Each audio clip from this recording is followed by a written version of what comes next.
अस्सलामुअलैकुम। ये रेडियो सदाए हुर्रियत जम्मू कश्मीर है। नसीमा खातून से मुख्य समाचार सुनिए। भारत के बंगलौर नगर में पुलिस की हिरासत में एक कांगो नागरिक की मृत्यु भारतीय पुलिस के अत्याचारों के विषय में बहुत कुछ बताती है। कांगो विद्यार्थी जोएल मालू बंगलौर नगर में पुलिस के झूठ पर नजरबंदी में दम तोड़ गया।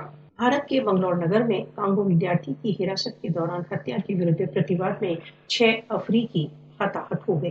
अफ्रीकी प्रतिवादियों ने भारतीय पुलिस के इस दावे कि कांगो विद्यार्थी कार्डिक अरेस्ट से मरा है इनकार किया है। अफ्रीकी देशों के नागरिक बहुधा भारतीय पुलिस पर प्रजातीय पक्षपात तथा आतंक का आरोप लगाते हैं।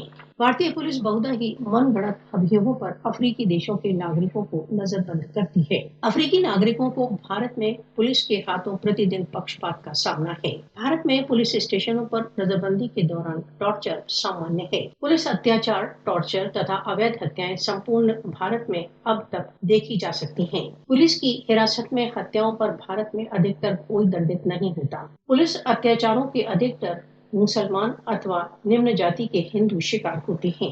विश्व मानवाधिकार संगठनों ने संपूर्ण भारत में पुलिस की हिरासत में बढ़ती हुई मृत्यु की घटनाओं पर चिंता व्यक्त की है।